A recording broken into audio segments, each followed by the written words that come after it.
Bon, c'est un drame malheureux et encore une fois, nous, en tout cas, la coalition républicaine et aussi l'ensemble des militants et responsables qui sont dans Benno et l'ensemble aussi des Sénégalais, nous prions repos pour leur âme éternelle et aussi pensons qu'en fait ces choses-là en principe doivent maintenant cesser parce que dans tous les cas aujourd'hui la somme que j'ai entendue que les migrants ont donné 450 000 pour moi fondamentalement si on se cadre au fait au Sénégal avec 450 000 francs je pense qu'on peut démarrer au moins une activité avec l'entrepreneuriat donc c'est des choses comme ça en tout cas il faut. Mais quelle garantie vous avez qu'avec 450 000 un jeune peut s'en sortir? C'est pas pour certains, c'est pas les moyens qui manquent, mais c'est de trouver des débouchés, mais également un encadrement de l'État pour investir sur une chose, avoir un projet bancal viable. Bon, je pense qu'en tout cas, du point de vue de l'État a mis quand même des mécanismes pour encadrer les jeunes. Ne serait-ce qu'avec l'entrepreneuriat aujourd'hui qui est en vogue. Et aussi, même si vous avez fait 450 000, je ne peux pas parler de garantie parce que moi qui parle, j'ai démarré avec 100 000 francs et aujourd'hui, je suis entrepreneur. Et j'ai démarré avec 100 000 francs, et ça, c'est depuis l'année 2015. Et c'était avec 100 000 francs. Donc, je suis convaincu que maintenant, ce qu'il faut, c'est juste maintenant une campagne de sensibilisation. Parce qu'avec l'immigration, parce qu'en principe, beaucoup de jeunes pensent que l'Eldorado, c'est l'Occident. Alors qu'aujourd'hui, le Sénégal a totalement changé. Il y a des mécanismes que l'État a mis sur place, mais il faudrait aussi que les jeunes puissent avoir cette information-là. Et je pense fondamentalement maintenant, il faut qu'une campagne de sensibilisation, mais aussi que les jeunes aillent vers l'information pour savoir qu'il y a des mécanismes qui sont mis en place juste pour accompagner encore les jeunes, pour que ces jeunes-là, avec le peu de moyens qu'ils ont, puissent au moins trouver le bout du chemin. Certainement, on croyait avoir dépassé ces départs massif de jeunes vers l'Europe, mais le drame de Pelle, encore une fois, que les jeunes continuent de quitter en masse le Sénégal.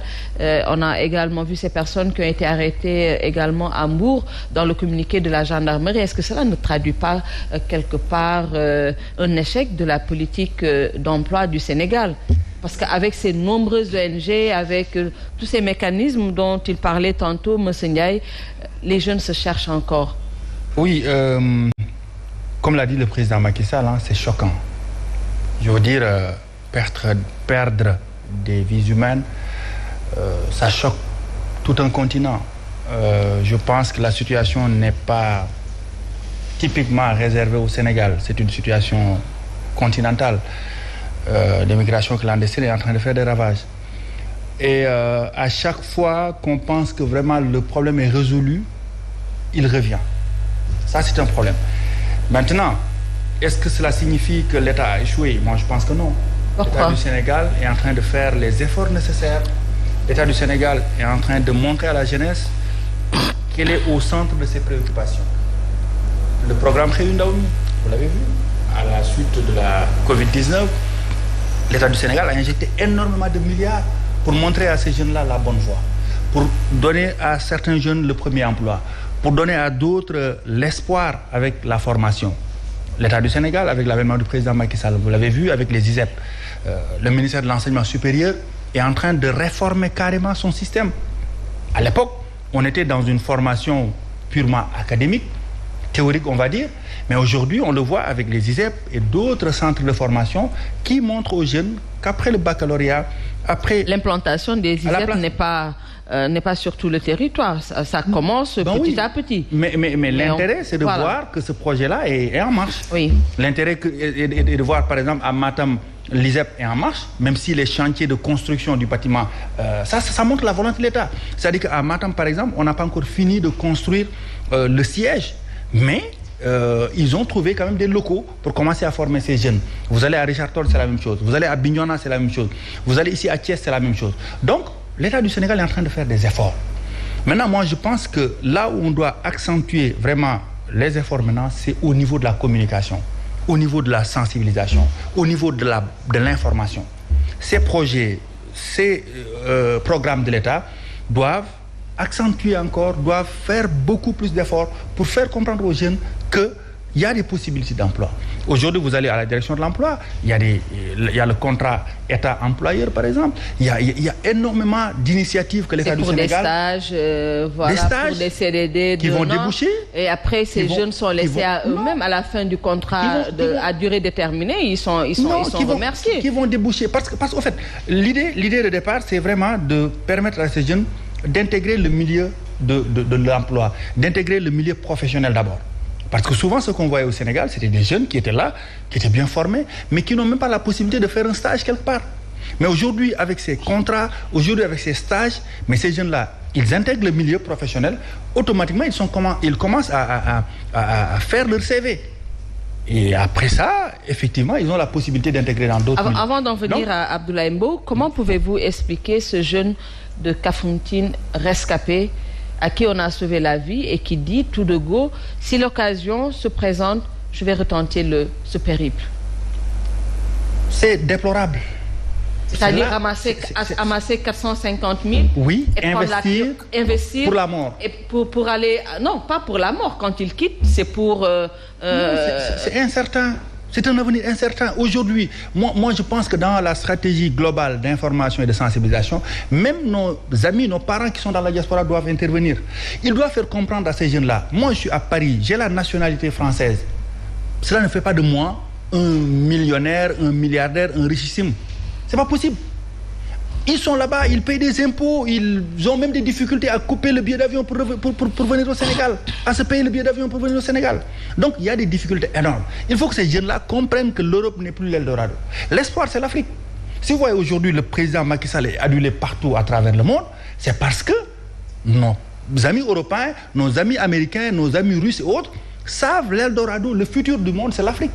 Donc, on ne peut pas laisser cette Afrique-là en construction et faire des avancées. Abdoulaye Mbow, sur ce drame de l'immigration. Je suis d'accord quand les jumeaux de Benno disent qu'effectivement, qu'il y a des efforts énormes qui sont soutenus par l'État du Sénégal. Il faut le confirmer. Il y a des programmes, il y a des projets dédiés véritablement aux jeunes du Sénégal. On a chanté pendant plusieurs mois l'entrepreneuriat rapide. On a chanté pendant plusieurs mois, en tout cas ou depuis quelques semaines, le programme Réundaouni. Il y a le programme Djoko avec Macky. Le président parle avec les jeunes. Mais cela ne suffit pas. Il faut avoir l'honnêteté de dire que cela ne suffit pas. Tout simplement, quand le désespoir prend le dessus sur l'espoir, les jeunes vont continuer de se tuer dans la Méditerranée, dans le désert du Sahara, aux frontières du Maroc et de l'Espagne. Quand nous avons aujourd'hui un continent qui suscite autant d'espoir, autant de richesses, je crois bien qu'il faut quand même que l'on puisse nous départir de ces considérations assez partisanes, à mon avis. Parlons-nous en sénégalais, regardons-nous en sénégalais, discutons en sénégalais, essayons de trouver des solutions en sénégalais. L'immigration clandestine, je le répète, n'a pas commencé sous le magistère du président Macky Sall. Sous le magistère du président Abdoulaye Wade, il y a eu véritablement des vagues de départ, des morts par centaines de jeunes Sénégalais. Il y a eu le plan REVA bien avant Abdoulaye Wade, les premiers Sénégalais, nos parents, Manjak et Sarakoulé, qui partaient à bord des bateaux qui quittaient le port pour la France. C'est quoi? C'est que l'Europe aujourd'hui continue d'être considérée comme un Eldorado parce qu'en réalité, ils ont construit, en tout cas, une architecture sociale qui puisse véritablement penser qu'en réalité c'est l'Eldorado parce que l'Europe a réussi à donner espoir à sa jeunesse. Nous, que faisons-nous en Afrique? Tant que nous serons véritablement dans ces débats politiciens, tant que nous serons véritablement dans cet enrichissement illicite, tant que nous ne lutterons pas âprement contre la corruption, tant que nous ne lutterons pas âprement contre les détournements de deniers publics, tant que nous ne lutterons pas âprement contre l'enrichissement illicite, tant que nous ne lutterons pas pour une distribution équitable des richesses, bon Dieu, la jeunesse africaine va continuer d'embarquer dans des pirogues pour véritablement se donner la mort dans la Méditerranée. Maintenant, il ne faut pas être nihiliste. Il y a des efforts qui sont faits, il y a des efforts qui sont entrepris, il y a des efforts que l'on constate, que l'on voit, que l'on entend, mais encore une fois, cela ne suffit pas. Vous croyez-vous, M. Ndiaye, que, en fait, pour parler aux jumeaux de Benno, vous pensez qu'aujourd'hui, c'est une fierté pour nous de voir notre président mandaté par ses pairs de l'Union africaine pour aller parler à Poutine, pour libérer en tout cas du blé, alors que l'Afrique a le mil, l'Afrique a le sorgho. Nous avons véritablement des alternatives pour nous passer véritablement de ce diktat européen. Nous avons des terres, nous avons l'eau, nous avons tout ce que veux-tu quand les habitudes alimentaires sont... écoutez, je crois bien que c'est le président Macky Sall a insisté. Le président Macky Sall a insisté. Oui. À plusieurs reprises, il a dit, il a redit, ça a été mentionné dans différents communiqués du Conseil des ministres. Il faut cultiver ce que nous devons manger et mangeons ce que nous cultivons. Je crois bien que cela, il l'a dit et redit. Mais on y est encore, hein? On y est, Abdoulaye. Oui, d'accord.